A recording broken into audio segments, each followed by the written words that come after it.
నాలాంటి వాడికి రాజకీయం ఇంత సున్నిత మనస్తత్వం ఉన్నవాళ్ళు నిలదొక్కుకోగలరా రాజకీయాల్లో? అంటే ఆయన ఏమి వారాహి ఎక్కిన తర్వాత సున్నిత మనస్తత్వం అంటే ఎవరు నమ్మరు, కానీ ఆయన మీరన్న మాటలు బట్టి చూస్తే కనుక నిజంగా నిలదొక్కుకోగలరా అన్న ఆలోచన వస్తుంది. అంటే ఇప్పుడు ధీటుకు ధీటు సై అంటే సై అనేవాడు పవన్ కళ్యాణ్ ఒకడు. Pawan Kalyan is not a board member, is not a ward member, but ఆయనలో ఉన్న సిన్సియారిటీ హానెస్టీ చూసి భారతదేశ ప్రధానమంత్రి మోదీ నరసరావుపేట బహిరంగ సభకు వచ్చాడండి. That is the power of Konidela Pawan Kalyan. ఇప్పుడు మీరు పిలిస్తే వస్తాడా? రాడు కదా. మరి ఆయనలో ఏం చూశాడండి ఆయన? Is a honest man, is trying for doing something for poor people. People నుంచి వచ్చినోడే ఒరిజినల్ లీడరు. కోట్లు పెట్టి బీ ఫారం కొనుక్కున్నవాడు is not a good leader, is a commercial man, is MP or MLA. So అలాంటి వాళ్ళు 21 మంది including Pawan Kalyan గారితో పాటు 21 మంది సెలెక్ట్ అయ్యారండి. అనకాపల్లి సీటు నాగబాబు గారికి ఇచ్చారు, ఎందుకు ఇవ్వలేదు సార్ అని మేమందరం అడిగితే అనకాపల్లి సీటు సీఎం రమేష్ గారి కోసం కేటాయించమని సెంట్రల్ గవర్నమెంట్ ఆదేశించింది. అక్కడ ఫ్యాక్టరీలు కడతాడు ఆయన, ఉపాధి అవకాశాలు బ్రహ్మాండం ఉంటాయి. పీపుల్ అందరూ లోకల్ అని చెప్పి అతని చుట్టూ తిరిగిపోయారండి సీఎం రమేష్ గారి చుట్టూ. వీళ్ళు ఎక్కడైనా పాచిక పారలేదనుకోండి ఏం చేస్తారంటే నాన్ లోకల్ అని పెడతారు. మరి నీ తల్లిగారిని తీసుకొచ్చి వైజాగ్లో పెట్టి వైఎస్ విజయమ్మని ఎంపీగా పోటీ చేస్తే she is also non local. ఇది ఇలాంటివండి. అంటే సామధాన భేద దండోపాయాలన్నీ చేస్తారు. ఆవిడ వంగాగీత గారు ఏడుస్తుంటే లాస్ట్లో నన్ను వెళ్ళిపోమంటున్నారు పిఠాపురం వదిలేంటే డిప్యూటీ సీఎం చేస్తా అన్నాడు. మరి ఆ గ్రంథి శ్రీనివాసు పవన్ కళ్యాణ్ మీద గెలిచినోడే, ఆయన డిప్యూటీ సీఎం ఎందుకు చేయలేదు? కూరగాయలు అమ్ముకుంటా కూడా పనికి రాకుండా చేశాడు అతను. ఇక్కడ తిప్పల నాగిరెడ్డి గెలిచాడు, ఆయన్నే డిప్యూటీ సీఎం చేయొచ్చు కదా.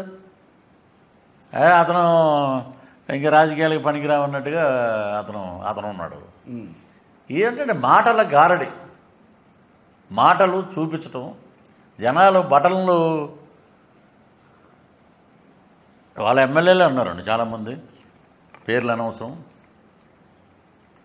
బటన్ నొక్కితే పృథ్వీ గారు హైదరాబాద్ వస్తారండి, మనకు ఫిలింనగర్ కల్చరల్ క్లబ్లో కనపడతారు, లేకపోతే ఏదో మా సినిమా ఫంక్షన్లు ప్రైవేట్ ఫంక్షన్లప్పుడు, లేకపోతే వాళ్ళ గెట్ టుగెదర్ జరిగినప్పుడు మేము వెళ్ళి కలుస్తుంటాం. వాళ్ళు ఏమన్నారంటే బటన్ నొక్కితే ఆయన పేరు వస్తుంది, మాకేం పేరు వస్తుందంటే.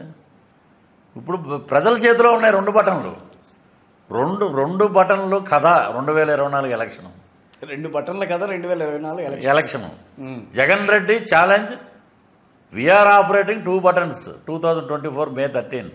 1 is for MLA, 1 is for MP. నీకు ఇవ్వం ఛాన్స్, మేము చేస్తున్నాం ఈసారి. అది ఇప్పుడు ఆయనకి ఎక్కడ గెలవాలని మనం గెలుస్తున్నాం, ఇంత ఇదిలో మనం గెలుస్తున్నాం అంటే లండన్ పోడాడు. అక్కడ ఏం పెట్టాడు సిబిఐ అఫిడవిట్లో కోర్టుకి ఇచ్చిన దాంట్లో నా కూతుర్లు అక్కడ ఉన్నారు మేడం, వాళ్ళు నెక్స్ట్ డే పులివెందుల్లో ఓటేస్తున్నారు. వాళ్ళతో కలిసి వెళ్తారు, వాళ్ళని తీసుకుని వెళ్తారు లండన్. ఇప్పుడు నేను బ్రహ్మాండంగా వరల్డ్ కప్ గెలుస్తున్నానంటే నేను ఇంకా ప్రాక్టీస్లో ఉంటా, బాగా కొట్టేస్తున్నాం వరల్డ్ కప్ మందే అని. నువ్వు ఎందుకు పారిపోయావు అక్కడికి? సామాన్యుడికి పెత్తందారులకి మధ్యలో, పేదవాడికి పెత్తందారికి మధ్యలో జరిగే యుద్ధం. ఆయన పేదవాడు, కడు పేదవాడు, గంటకి 12 లక్షలు ఖర్చు పెట్టి ఫ్లైట్లో లండన్ వెళ్తాడు. ఇది ఆంధ్ర రాష్ట్ర స్థితిగతులని మారుస్తుందంటే జూన్ 4వ తారీఖు, 13వ తారీఖునే అంతిమ తీర్పు ఇచ్చేశారు. జూన్ 4వ తారీఖున బాక్సులు బద్దలవుతాయి విత్ పోస్టల్ బ్యాలెట్తో పాటు. పోస్టల్ బ్యాలెట్ అంతా కూడా టీడీపీకే వస్తుందని చెప్పి మాట్లాడారు. 100% అండి. నిజం ఉందా దాంట్లో?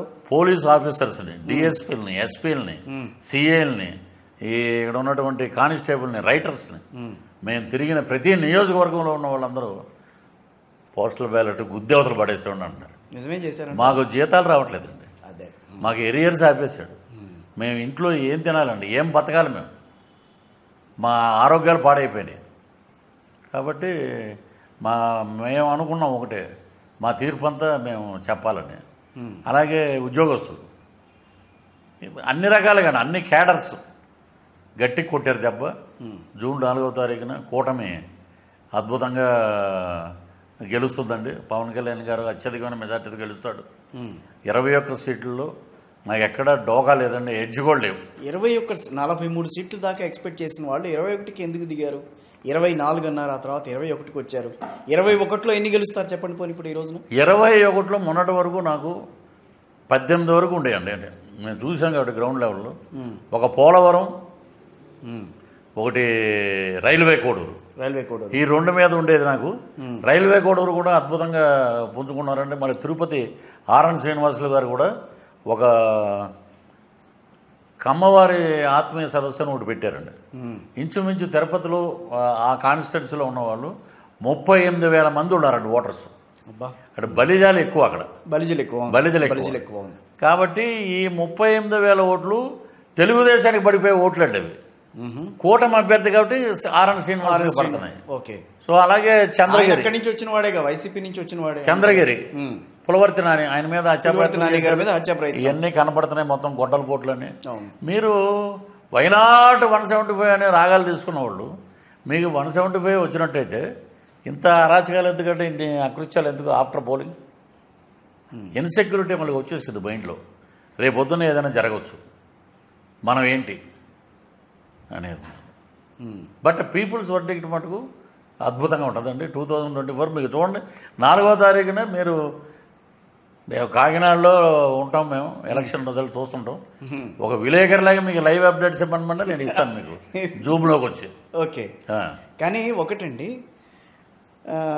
పృథ్వీ గారు అని అంటే వైఎస్ఆర్ కాంగ్రెస్ పార్టీలో ఆయన ప్రస్థానం అంతా కూడా జగన్మోహన్ రెడ్డి గారితో నడిచి పాదయాత్రలో కూడా తిరిగి ప్రజలతో ఆయన తిరుగుతున్నప్పుడు ఈయన కూడా తిరిగి ఇంత చేసిన ఆయన ఉన్నట్టుండే ఆయన వదిలేసేసి జనసేనలోకి వచ్చి జాయిన్ అయ్యి జనసేనలో కూడా అదే రకమైన ఒరవడి సృష్టించుకుంటూ వచ్చారు.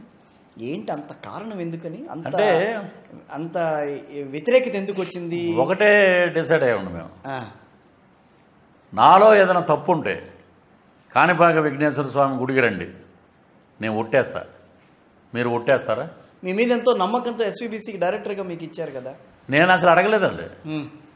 వీళ్ళ ప్లాన్ ఏంటంటే వైవి సుబ్బారెడ్డి గారు చైర్మన్ ఉంటే ఒక నమ్మిన బంట అన్నవాడు ఎస్వీబీసీ చైర్మన్లో పడేస్తే ఇక్కడ ఏ దుర్మార్గాలు జరిగినా ఇటు ఉంటాడు కదా, నీ బాంచిన కాలముక్త దొర అనుకున్నారు. మనం ఆ టైప్ కాదండి. మనకి ఇస్తే ఎక్కడెక్కడ లొసుగులు ఉన్నాయి ఏమున్నాయో అని మొత్తం ఫైల్ పట్టుకెళ్ళి ఇలా జరుగుతుంది సార్ అన్న. ఎలా చూశాడు అన్న, ఏదో పొద్దు గారు తీసుకొచ్చారు చూడండి అని ఏదో అన్నాడు. అయితే ఫైలు తర్వాత నాకు అక్కడ ఉన్న వాళ్ళు చెప్పింది ఏంటంటే, ఆయన ఎవరు అనుకున్నావు, ఆయన చిన్నాన్న ఆయన. అవునండి, అయితే 2 నెలలు కూడా ఉండవు నువ్వు. అప్పటికి వెళ్ళి 2 నెలలు అయింది, ఇంకో 2 నెలలు కరెక్ట్గా ఆయన అన్నట్టు 4 నెలల్లో బయటకు వచ్చారు. Only 4 months. స్కామ్స్ ఇంట్లో ఉన్నాయండి అక్కడ స్వామివారి సన్నిధిలో. శ్రీవాణి ట్రస్ట్ ఏంటని చెప్పమనండి, రేపు పొద్దున్న మా వాళ్ళు అడుగుతారు. రేపు పొద్దున్న డెఫినెట్గా దీని మీద ఎంక్వైరీ పెడతాడు చంద్రబాబు నాయుడు గారు, పవన్ కళ్యాణ్ గారు. They are having so much information about Srivani trust. మీరు 500 టికెట్ అండి, పోనీ లోపల ఏమైనా అద్భుతంగా మీకు ఏమైనా ఆశీర్వచనాలు ప్రవచనాలు ఏమైనా చేస్తే, ఒకప్పుడు ఆ కప్పే శాలువ ఒక పెద్ద దుప్పట్లా ఉండేది, పెద్దది మంచి మన్నికగా.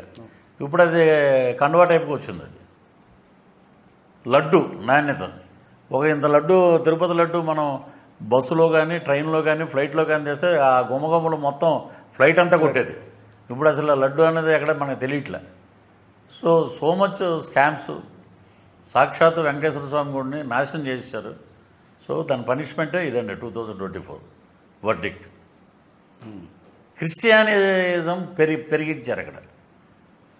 ఈవెన్ బ్రహ్మోత్సవాల్లో కూడా అక్కడక్కడ మనకి చాలా చోట్ల మీడియా మిత్రులు వేశారు, అంత క్రాస్ కనబడుతుందండి. సో ఇన్ని అరాచకాలు ఉన్నప్పుడు భగవంతుడు కూడా క్షమించడండి. మీరు చేసేవన్నీ దౌర్భాగ్య పనులు. మీరు ప్రజల మనిషి ఎలాగైనా దండం పెట్టి చావుకి ఒకటి నేర్చుకున్నారు ప్రజలు. చావైనా పండగైనా ఒకటే నవ్వు. రెండో ఎక్స్ప్రెషన్ ఇస్తే మళ్ళీ ఎనర్జీ పోద్దనే ఎప్పుడైనా. చచ్చిపోయిన శవం ఉందంటే ఏదైనా ఎవరైనా నవ్వుతున్నారంటే ఇంతే. భరించారు 5 ఏళ్ళు. ఇక తిలోదకం ఆయనకి. చాలామంది బ్రాహ్మణులు అయితే పిండ ప్రదానం కూడా వదిలేశారు.